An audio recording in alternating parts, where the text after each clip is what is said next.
تو اس لیے خرید و فروخت کے مسائل سیکھنا بھی ضروری ہے میرے بھائی. یہ ساری چیزیں اسلام نے جو پابندیاں لگائی ہیں, یہ اس لیے پابندیاں لگائی ہیں کہ اسلام کسی کا مال کھانا غیر اخلاقی طریقے سے بھی آپ پر حلال نہیں کرتا, اور اس کی رضامندی کے بغیر اس کو بیوقوف بنا کے بھی آپ پر مال اس کا حلال نہیں کرتا.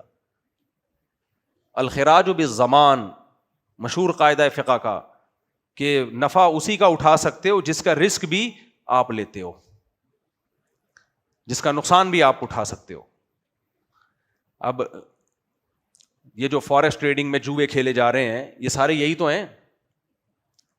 فیوچر سیل ہو رہی ہے اسٹاک ایکسچینج میں, فارورڈ سیل ہو رہی ہے, کیا ہے یہ؟ سٹے بازی ہے, حرام ہے, ناجائز ہے. اچھا, جائز کرنے والے مفتی آپ کو مارکیٹ میں ہر جگہ ملیں گے. غامدی صاحب نے تو خالصتاً جو حرام سود تھا, جس کی کوئی گنجائش نہیں تھی, اس کو بھی حلال کر دیا. بڑی جرت دلیری کی بات ہے یار. اعلان جنگ ہے اللہ کا سود کے خلاف. کتنی شدید وعیدیں ہیں, کتنے آرام سے حلال کیا. ہمارے ایک دوست ہیں, بڑی بحث کی, انہوں نے کہا وہ یہی بزنس کرتے ہیں کرنسی کا نا, ڈالر کو بیچ کے مہنگے داموں خرید, ڈالر کو ہی مہنگے خرید رہے ہوتے ہیں. میں نے ان کو بہت سمجھایا حرام ہے. انہوں نے کہا جناب غامدی صاحب کا فتویٰ. میں نے کہا یار غامدی صاحب تو حضرت عیسیٰ علیہ السلام کی حیات کا انکار کرتے ہیں. غامدی صاحب کوئی ریلائبل مفتی نہیں ہے. کتابیں پڑھ کے کوئی ڈاکٹر بن سکتا ہے؟ پریکٹس ہونی چاہیے کسی کلینک میں. علماء کا ایک سلسلہ ہے.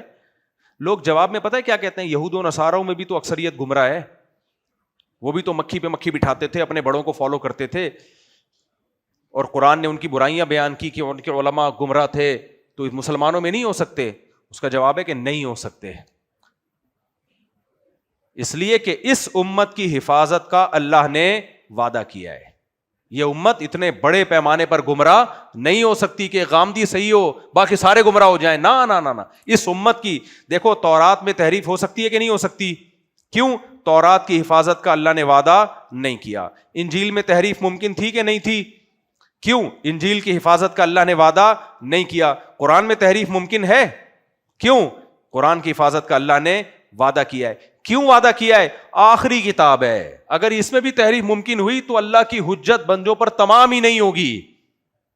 تورات میں تحریف ہوئی کوئی بات نہیں, انجیل کا انتظار کرو, نئی کتاب آئے گی. انجیل میں تحریف ہوئی کوئی بات نہیں, اللہ اپنے بندوں کو لاوارث نہیں چھوڑے گا, گائیڈ کرے گا, قرآن نازل کرے گا. اب قرآن کے بعد کوئی کتاب آ نہیں سکتی ہے. اب اگر یہ تحریف ہو گئی تو میرے بھائی پھر اللہ کا ہمیں پتہ کیسے چلے گا ہم سے کیا چاہتا ہے کیا نہیں چاہتا؟ قیامت میں ہم کہیں گے اللہ جیسے تورات میں تحریف, انجیل میں تحریف, ہمیں کیا پتا یہ بھی تیری باتیں تھی بھی کہ نہیں تھی, ہو سکتا ہے مولوی صاحب اپنی طرف سے لگا رہے ہوں. تو میرے بھائی قرآن میں جیسے تحریف ممکن نہیں ہے, اسی طرح یاد رکھو یہود و نصارہ کے سارے علماء گمراہ ہو سکتے تھے.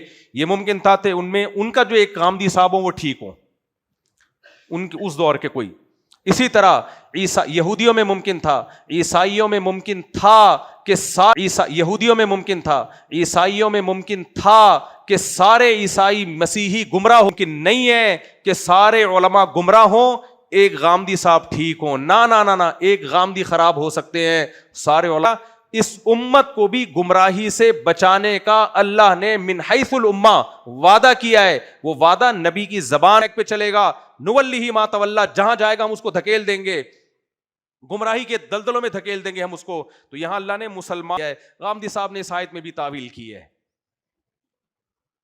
حالانکہ یہ تو صاف آیت ہے. امام شافعی فرماتے ہیں کہ اجماع کی حجیت کی اس سے زبردست دلیل کوئی ہو نہیں سکتی کہ یہ امت گمراہی پہ جمع نہیں ہو سکتی.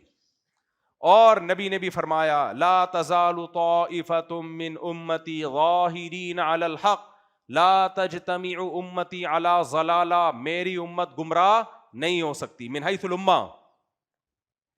سمجھ میں آ رہی ہے بات کہ نہیں آ رہی؟ تو اس لیے میرے بھائی کوئی بھی ایسا اسکالر جس کو سننے کے بعد آپ کو یہ لگے کہ یہ ٹھیک ہے باقی سب غلط ہیں, تو قرآن سے بھی پتا چلا حدیث سے بھی کہ یہ تو ٹھیک ہو ہی نہیں سکتا. جس کو سن کے آپ کو لگے کہ یہ ٹھیک ہے باقی سارے غلط ہیں, کیونکہ امت من حیث الامہ تھوڑی گمراہ ہوگی. تو پوری امت ایک طرف ہے سود کے مسائل میں, جناب غامدی صاحب ایک طرف, پوری امت کہہ رہی ہے عیسیٰ ابن مریم آسمانوں پہ زندہ ہیں, قرب قیامت میں نازل ہوں گے, قرآن میں بھی ہے, حدیث میں بھی ہے. غامدی صاحب کہتے ہیں وفات ہو گئی ان کی. پوری امت کہتی ہے شادی شدہ مرد اگر زنا کرتا ہو تو اس کی سزا سنگسار ہے, کیونکہ متواتر حدیثیں اس بارے میں, اجماع امت ہے.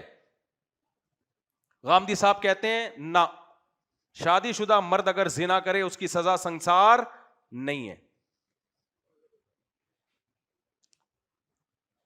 قرآن مجید میں پہلے سنسار کا حکم تھا, یہ آیتیں نکالی گئی ہیں. نبی صلی اللہ علیہ وسلم نے ان آیتوں کو, بعض دفعہ قرآن کی تلاوت منسوخ ہوتی ہے, حکم منسوخ نہیں ہوتا. یہاں سے غامدی صاحب نے کہا دیکھو تلاوت منسوخ ہے, اس کا مطلب حکم بھی منسوخ ہے. نا نا نا نا نا, تلاوت منسوخ ہوئی ہے, حکم منسوخ ہوتا تو نبی صلی اللہ علیہ وسلم شادی شدہ کو رجم نہ کرتے, پوری امت کا اجماع نہ ہوتا. علامہ ابن کثیر نے لکھا ہے کہ سوال پیدا ہوتا ہے کہ جب تلاوت منسوخ ہو گئی تو اللہ نے حکم کو کیوں باقی رکھا؟ تو انہوں نے فرمایا یہ بتانے کے لیے کہ اس امت میں اجماع امت کی بھی وہی حیثیت ہے جو قرآن کی آیت کی حیثیت ہے. اللہ کی مرضی ہے, اللہ کی مرضی ہے نا. تو صحابہ تابعین سب کے دور سے یہی ہوتا آ رہا ہے, وہ قرآن کو زیادہ سمجھتے تھے. تو پوری امت گمراہ نہیں ہو سکتی میرے بھائی. اس لیے سود سود ہے, کسی کا مال ناحق کھانا کیا ہے؟ حرام ہے, ناجائز ہے. غامدی صاحب نے طلاق کے حکام میں بھی بڑی گڑبڑ کی ہے. قرآن مجید طلاق کے حکام بیان کرتا ہے, الطلاق مرتان, طلاقیں 2 مرتبہ, تیسری مرتبہ دے دی تو بیوی حلال نہیں ہے. غامدی صاحب نے کہا حکومت کے لیے جائز ہے کہ وہ انتظامی طور پر طلاق کے حکام خود وضع کرے کہ کیسے نکاح کو ختم کیا جا سکتا ہے. اگر گورنمنٹ کو اس کی زمانے کے حساب سے تبدیلی کی اجازت ہوتی تو قرآن آسمان سے طلاق کے حکام کیوں نازل کرتا؟ سمجھ میں آ رہی ہے بات کہ نہیں آ رہی ہے؟ تو میرے بھائی دین میری اور آپ کی مرضی کا نہیں ہے. میں نے یہاں سے شروع کیا تھا, اب اسی پہ میں ختم کرتا ہوں کہ اللیگل اور لیگل ہونا الگ چیز ہے, حلال و حرام ہونا الگ چیز ہے. لیگل یا اللیگل کرنا گورنمنٹ کا کام ہے, حلال و حرام کرنا کس کا کام ہے؟ اللہ کا کام ہے. لیگل کو حکومت قانون پاس کر کے اللیگل بھی کر سکتی ہے, اور اللیگل کو حکومت قانون پاس کر کے لیگل بھی کر سکتی ہے. لیکن نبی صلی اللہ علیہ وسلم کی وفات کے وقت جو حلال تھا قیامت تک حلال رہے گا, جو حرام تھا قیامت تک حرام رہے گا. نبی صلی اللہ علیہ وسلم کی وفات کے وقت زبان سے 3 ٹائم ڈیورس اگر آپ نے نکال دی تو وہ بیوی حرام تھی, قیامت تک حرام رہے گی, آپ کے لیے حلال نہیں ہو سکتی, چاہے کوئی قانون کتنا ہی مضبوط ہو. نبی صلی اللہ علیہ وسلم کی وفات کے وقت قرآن سے بھی, حدیث سے بھی, اجماع سے بھی پتہ چلتا ہے کہ نکاح میں آنے کا عورت کو اختیار تھا, وہ زبان سے قبول بولے یا سر ہلائے تو وہ نکاح میں آئے گی, اس کی مرضی کے بغیر اس کا نکاح نہیں ہوتا. لیکن نکاح سے جانے کا, نکاح سے نکالنے کا رائٹ کس کے پاس ہے؟ شوہر کے پاس ہے.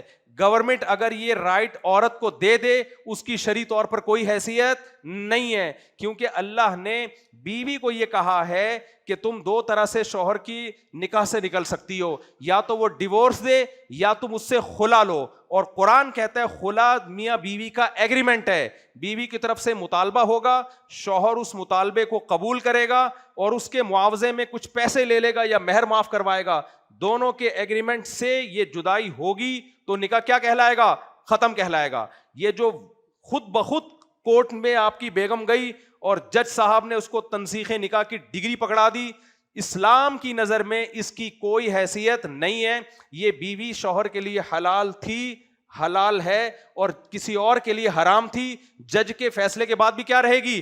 حرام رہے گی, کیونکہ بیوی کا حلال یا حرام کرنے کا اختیار جج کے پاس نہیں ہے. کس کے پاس ہے؟ اللہ کے پاس. ہاں بیوی پہ اگر ظلم ہو رہا ہے, سمجھ میں آ رہی ہے بات؟ شوہر, ظلم کا مطلب بیوی کے بیسک حقوق ادا نہیں کر رہا, تو پھر اللہ ہی نے جج کو نکاح کے ختم کرنے کا اختیار دیا ہے کچھ شرطوں کے ساتھ. سمجھ میں آ رہی بات کہ نہیں آ رہی؟ وہ شرطوں میں کیا ہے؟ سب سے پہلی شرط نبی نے بیان کی, البینۃ علی المدعی, جو بھی دعویٰ کرے گا کہ مجھ پہ ظلم ہو رہا ہے اس دعوے کو ثابت کرنے کی دلیل اس کے ذمے ہے. بیوی پہلے ثابت کرے گی مجھ پہ شوہر ظلم کر رہا ہے, اور وہ والا ظلم جس میں نکاح کا ختم کرنا جائز ہوتا ہے. چھوٹا موٹا زیادتی تو ہر ایک دوسرے کے ساتھ کر رہے ہوتے ہیں. کچھ ظلم ایسے سنگین نوعیت کے ہیں کہ اس میں شریعت نے عورت کو یہ رائٹ دیا ہے کہ شوہر اگر اس ظلم سے باز نہیں آ رہا, مثال کے طور پر ایک ظلم یہ ہے کہ نہ بیوی کو رکھ رہا ہے نہ چھوڑ رہا ہے.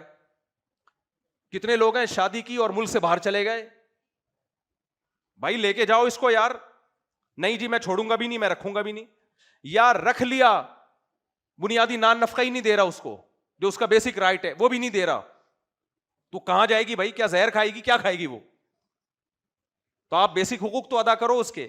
یہ کام اگر نہیں کر رہا یا اس نوعیت کا کوئی ظلم کر رہا ہے تو پھر اللہ نے عورت کو یہ رائٹ دیا ہے کہ وہ جج کے پاس جائے, اور نبی نے فرمایا کہ وہ ثابت کرے, ظلم جہاں بھی ہوگا نبی کہتے ہیں ثابت کرے گی کہ ہو رہا ہے.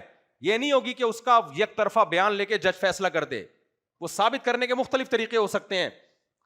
ثابت کرنے کے بعد پھر جج پہلے تو شوہر ہی کو کہے گا کہ چھوڑو, وہ نہیں چھوڑتا تو پھر تنسیخ نکاح ہوگا.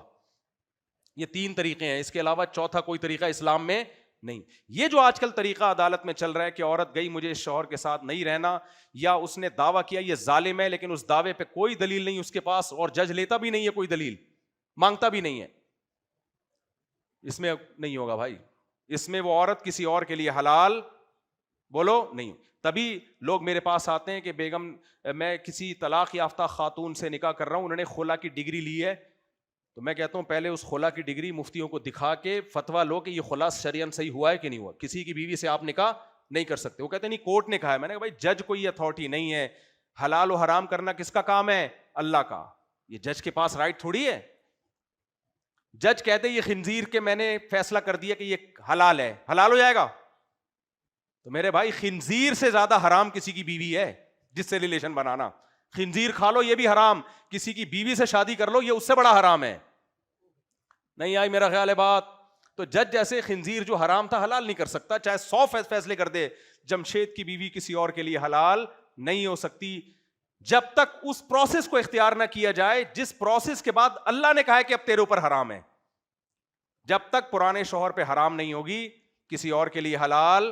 اسلام میں عورت کے لیے ایک ہی مرد حلال ہوتا ہے ایک ٹائم پہ, ڈبل آدمی اس کے لیے حلال بولو نہیں ہو سکتے. دے دنا دن خلا کی ڈگریاں چل رہی ہیں ڈھیر رہے ہیں, آپ جاؤ عدالت میں, برباد ہو گیا پورا نظام فیملی سسٹم. اس کا نقصان عورت کو ہوگا کیونکہ مرد ڈریں گے اب شادیاں کرتے ہوئے, بولیں گے بھائی کرو تو رجسٹرڈ نہیں کرو وغیرہ وغیرہ.